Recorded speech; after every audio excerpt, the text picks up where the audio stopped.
Isang maulang umaga po sa ating lahat. Ako si Benison Estareja. Meron muli tayong update regarding pa rin sa ating binabantayan na si Tropical Storm Paeng with international name na Nalgae. Huling namataan si Bagyong Paeng, 410 kilometers na lamang po sa silangan ng Borongan City, Eastern Samar. Taglay na ang hangin na 75 kilometers per hour malapit dun sa sentro at may bugso hanggang 90 kilometers per hour. Sa ngayon po ay kumikilos ito west-northwest na sa bilis na 15 kilometers per hour. Base po sa latest satellite animation ng Pag-asa, kung mapapansin po nyo, itong mga kulay pula at orange, associated po yan sa makakapal na ulap at malalakas na mga pag-ulan. So kung mapapansin po nila, nakakaapekto na itong malalakas na ulan dulot ni Bagyong Paeng sa Visayas and Mindanao at maging dito rin po sa Bicol Region and Mimaropa. Sa mga susunod na oras, makakaranas na rin ang mga pag-ulan ng ilan pang bahagi ng Calabarzon, itong Metro Manila and Aurora, hanggang dito sa may Cagayan and Isabela dahil po dun sa paglapit ni Bagyong Paeng at dun na rin sa trough na tinatawag.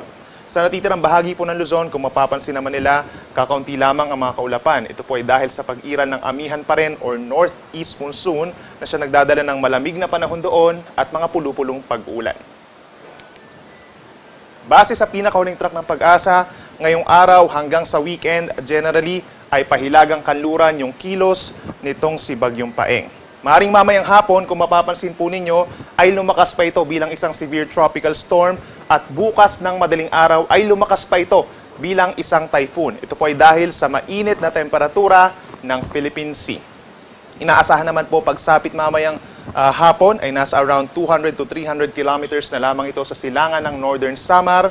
Pagsapit bukas ng madaling araw, malapit na ito dito sa probinsya ng Catanduanes. Maaring lumapit na dito sa may Camarines Sur and Camarines Norte bukas ng umaga hanggang tanghali. Then pagsapit po ng hapon, maaaring mag-landfall ito dito sa may malapit po sa may Polillo Islands sa hapon ng Sabado yan hanggang sa madaling araw ng Sunday dito sa may northern portion of Quezon at sa may southern portion of Aurora as a typhoon po yan. Then pagsapit ng Linggo ng umaga hanggang sa hapon ay tatawidin ito ang pagitan ng Northern and Central Luzon. So directly affected po ang ating mga kababayan sa Calabarzon, Metro Manila, Central Luzon, and even itong Cagayan Valley, Cordillera Region, and Ilocos Region. Then, pagsapit po ng Linggo ng hapon hanggang sa gabi, ay maaaring nandito na sa may West Philippine Sea at simula po sa Linggo ng hapon hanggang sa Tuesday, araw ng Undas, ay nasa may West Philippine Sea na ito. Pero malapit pa rin po yung kabuuan nitong si Bagyong Paeng dito sa may Cordillera Region, sa may Extreme Northern Luzon at sa may Ilocos Region. So, asahan pa rin po ang maulang panahon sa malaking bahagi ng Northern Luzon early next week. Sa ngayon po, meron na tayong signal number 2 dahil ito'y papalapit na sa ating bansa. Meron na tayong signal number 2 dito sa Catanduanes, Albay, Sorsogon, eastern portion of Camarines Sur, particularly ang mga bayan ng Caramoan, Garchitorena, Presentacion, Lagonoy, Goa, San Jose, Tigaon, Iriga, Saglay at Buhi. Meron din po tayong signal number 2 dito na po sa buong Northern Samar at sa hilagang bahagi ng Eastern Samar, particularly ang Hipapad, Arteche, Oras, San Policarpio, Maslog, Dolores, Canavid at Taft. So asahan po dun sa mga nabanggit natin na lugar ang napakalakas na hangin ngayong araw dahil po sa gale force winds dulot ni Bagyong Paeng.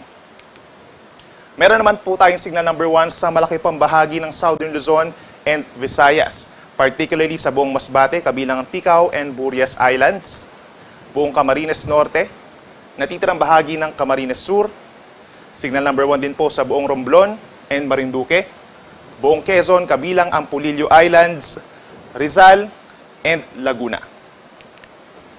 Signal number 1 din po dito sa may Visayas, particularly sa Samar, natitirang bahagi ng Eastern Samar, Biliran, Leyte, Southern Leyte, at hilagang bahagi po ng Cebu, particularly ang Daan Bantayan, Medellin, San Remigio, Tabogon, Bogo, at Borbon, kabilang na po ang Bantayan and Camotes Islands. And even dito po sa may Caraga Region, meron na rin tayong signal number 1 dahil sa lawak nitong si Bagyong Paeng, particular ng Dinagat Islands, Surigao del Norte, kabilang ang Siargao and Bukas Grande Islands, at northern portion of Surigao del Sur, particularly ang Carrascal, Cantilan, Madrid, Carmen, Lanuza, Cortez, Tandag, Bayabas, Tago, at Caguait. So sa mga nabanggit naman natin na lugar, signal number 1 po or malakas na hangin ang mararanasan sa susunod po na 2 araw habang sa pagpapalapit nitong si Bagyong Paeng ay possible pa tayong magtaas ng tropical cyclone wind signal number 2 or even number 3 and 4 dito sa malaking bahagi po ng southern Luzon. Ano naman ang aasahan nating mga pag-uulan ngayong araw? Meron po tayong heavy rains dito po sa Bicol Region, Northern Samar, Samar and Eastern Samar at posibleng umakyat pa ito sa torrential o lubhang malakas na mga pag-uulan. Meron naman tayong moderate to heavy rains sa Western Visayas. Kung matatandaan po natin, malaking bahagi ng Panay Island and Negros Occidental ang nagkaroon ng mga pagbaha in the past few days. Marinduque, Romblon, and Quezon Province. Meron naman tayong mahina hanggang katamtamang ulan, epekto rin ni Bagyong Paeng sa Caraga, Zamboanga Peninsula, Bangsamoro Region, Northern Mindanao, Mainland Cagayan Valley, Aurora, Rizal, Laguna at natitirang bahagi pa ng Visayas. So kung mapapansin po nyo, malaking bahagi ng Luzon, Visayas and Mindanao ang sakop ng mga pag-ulan nitong si Bagyong Paeng. At aasahan po natin yung mga heavy rainfall warnings, possible na yellow, orange at mas madalas yung red dun sa mga nabanggit natin na lugar na may possible torrential na mga pag-ulan. Bukas naman po, simula ng weekend, asahan din ang malalakas na pag-ulan sa Calabarzon, Bicol Region, Aurora, Nueva Vizcaya, and Quirino. Meron ding minsang malalakas or intense rains sa Metro Manila, Mainland Cagayan Valley, Cordillera Region, Western Visayas, Marinduque, Romblon, Mindoro Provinces, at natitira ng bahagi ng Central Luzon. Light to moderate with at times heavy rains naman ang mararanasan bukas sa natitira pang bahagi ng Luzon and Visayas. Take note po, yung lahat ng nabanggit natin na lugar, mataas ang tsansa na magkakaroon ng mga pagbaha, lalo na dun sa mga low-lying areas. Mataas din po ang tsansa na umapaw ang mga ilog kapag nagpatuloy ang malalakas sa pag-ulan, at sa mga mountainous areas, mataas ang tsansa ng landslides. And take note din po, dun sa mga mountainous areas ng Cordillera kung saan nagkaroon ng mga paglindol, mataas din po ang tsansa ng mga pagguho ng lupa. Pag in terms naman po yung malalakas na hangin, asahan po yung gale force winds or napakalakas na hangin dun sa mayroong mga signal number 2. Nakita po natin kanina, habang strong winds or malakas na hangin ngayong araw ang mararanasan dun sa mga mayroong signal number 1. Bukod pa riyan, dun sa mga apektado po ng amihan or northeast monsoon, yung mga akala natin makakaranas ng mga mabagyong panahon, meron din po malakas na hangin sa Batanes, Babuyan Islands, Ilocos Norte and Ilocos Sur, Hilaga at silangang bahagi ng mainland Cagayan, Eastern Isabela, and Northern Apayao. Yung pinakamataas po na wind signal is wind signal number 4 or typhoon force winds. Mari po yung maranasan over the weekend ng ating mga kababayan na direktang maapektuhan dito sa Luzon, sa mainland Luzon, nitong si Bagyong Paeng. In terms of our gale warning, meron po tayong gale warning sa malaking bahagi na ng bansa, simula sa pinakataas hanggang dito sa may Mindanao. Asahan po ang hanggang 6 na metrong taas ng alon or halos 2 palapag ng gusali na mga pag-alon sa Ilocos Region, ganyan din po sa Batanes, pababa ng Cagayan, kabilang ang Babuyan Islands, Isabela, Aurora, eastern coast ng Quezon, kabilang po ang Polillo Islands, buong Camarines Norte, hilagang baybayin po ng Camarines Sur, Catanduanes, silangang baybayin ng Albay and Sorsogon, delikado ng pumalaot. Ganyan din ang pagtawid dito sa may Northern Samar and Eastern Samar, Dinagat Islands, Surigao del Norte, lalo na yung ating mga namamasyal dyan sa may Siargao and Bukas Grande Islands, Surigao del Sur, at hanggang dito po sa Davao Oriental, delikado po ang mga pag-alon.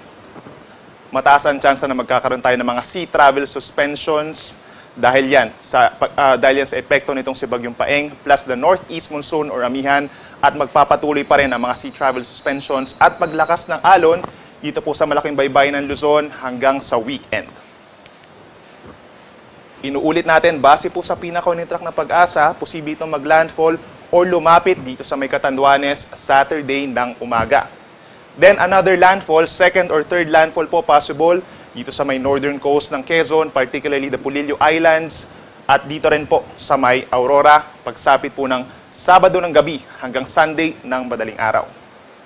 Lalakas pa itong si Bagyong Paeng sa mga susunod na araw habang binabagtas ang mainit at moisture na karagatan po ng Philippine Sea.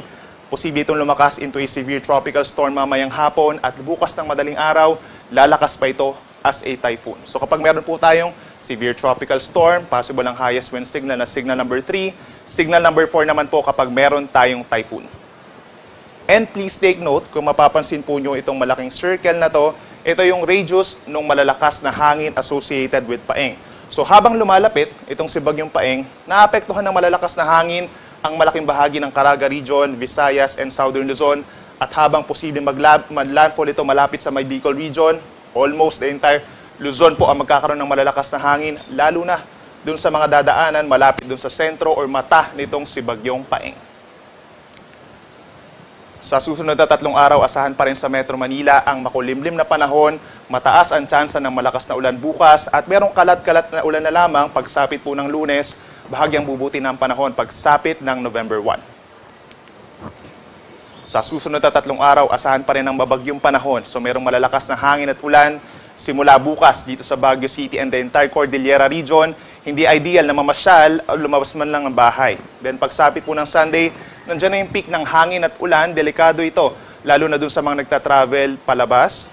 At pagsapit po ng Lunes, asahan ng misang malalakas na ulan, epekto pa rin itong si Bagyong Paeng.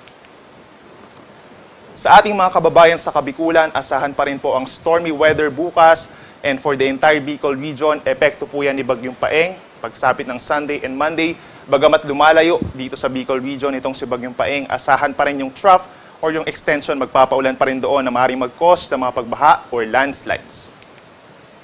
Sa ating mga kaigsonan din sa Visayas, particularly dito sa Metro Cebu, asahan pa rin po ang maulang panahon hanggang sa katapusan ng Oktubre dahil dun sa trough or outer portion nitong si Bagyong Paeng, at aasahan yung mga mahina hanggang katamtamang mapag-ulan at minsang malakas na hangin, babagsak ang temperatura sa 30 degrees Celsius. At panguli sa atong mga kaigsonan din sa Metro Davao and the rest of Davao Region, bagamat nagpapakita si Haring Araw bukas, mataas ang tsansa ng ulan tanghali hanggang hapon. Sunday and Monday, mas bubuti ang panahon at meron na lamang mga localized thunderstorms, walang kinalaman sa anumang weather disturbance. Si Haring Araw ay sisikat 5:50 ng umaga at lulubog ito 5:29 ng hapon. Yan muna ang latest mula dito sa Weather Forecasting Center ng Pag-asa. Ako po si Benison Estareja na nagsasabing sa anumang panahon, Pag-asa ang magandang solusyon. Mag-ingat po tayo.